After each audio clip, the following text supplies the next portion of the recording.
আমাদের সঙ্গে আমাদের লিঙ্ক স্টুডিওতে মুক্তিযোদ্ধা অবসরপ্রাপ্ত জিয়াউদ্দিন আহমেদ আছেন। তিনি এই দেলোয়ার হোসেন সাঈদীর মামলার একজন সাক্ষী।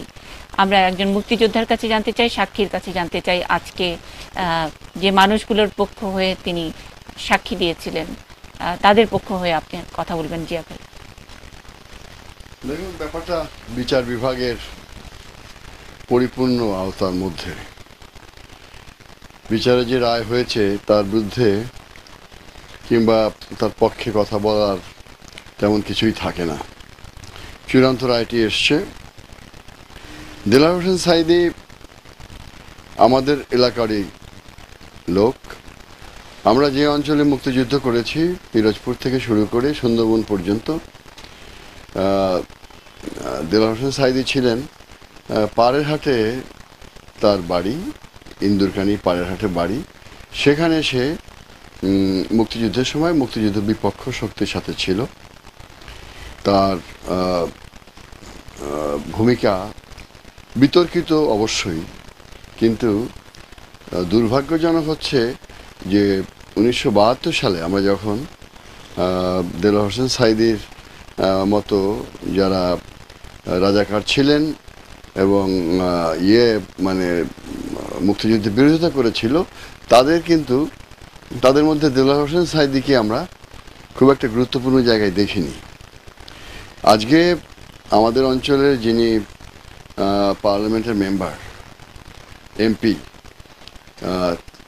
তার আত্মীয় হচ্ছেন দেলোয়ার হোসেন সাঈদী এবং তাদের বাড়ি খুব কাছাকাছি। আমি মুক্তিযুদ্ধের কমান্ডার হওয়া সত্ত্বেও এবং আজকে যিনি এমপি তিনিও একজন আমার অধীনে কমান্ডার ছিলেন, তিনি কিন্তু একটি অভিযোগও আমার কাছে নিয়ে আসেননি। আমরা কিন্তু মুক্তিযুদ্ধের পরেই বড় বড় অপরাধগুলোর একজনকেও ক্ষমা করিনি, কিন্তু আমরা মুক্তিযোদ্ধা কমান্ডার যারা ওখানে ছিলেন, বিশেষ করে আজকে যিনি এমপি, তার কাছ থেকে কিন্তু সাঈদীর বিরুদ্ধে কোনো অভিযোগ আমরা পাইনি। কিন্তু মুক্তিযোদ্ধা কমান্ডার হিসাবে তার উচিত ছিল আমাকে সেটা অবহিত করা, কিন্তু তিনি করেননি। কেন করেননি আমরা জানি না। মানে আপনি কি মনে করেন আজকের যে রায় হলো তাতে কি আপনার মনে হয়েছে যে দেলোয়ার হোসেন সাঈদী যে অপরাধ করেছে সেটার যে হাইকোর্টের যে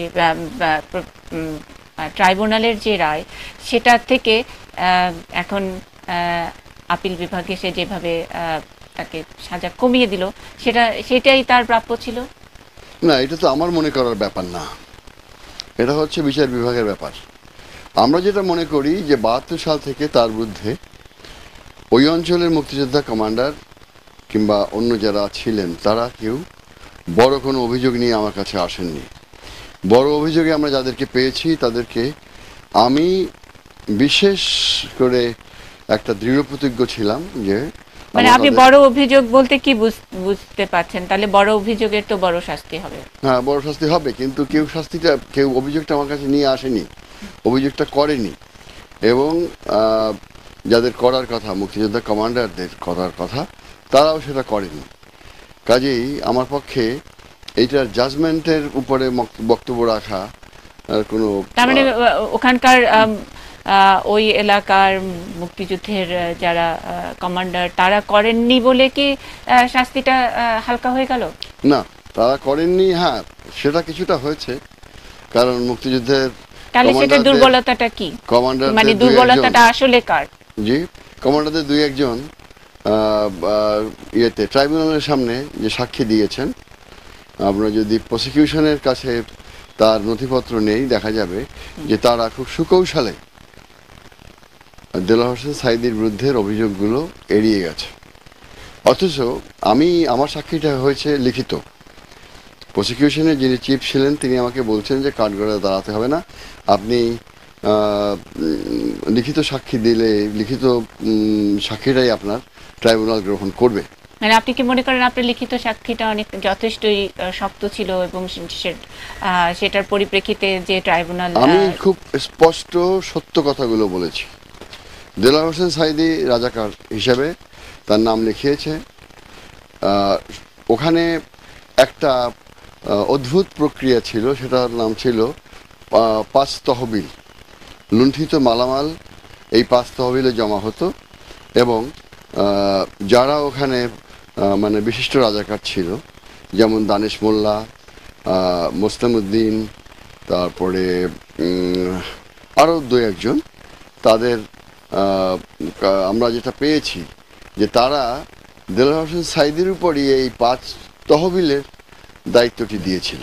আচ্ছা, কিন্তু আমরা অন্য কোনো অভিযোগগুলো মুক্তিযোদ্ধারাও নিয়ে আসেনি কিংবা সাধারণ মানুষও নিয়ে আসেনি, যে কারণে আমরা তাকে সেভাবে অন্য অন্য রাজাকারদের যেভাবে আমরা হন্য হয়ে খুঁজে শাস্তি দিয়েছি সেভাবে তা আমরা খুঁজিও নি।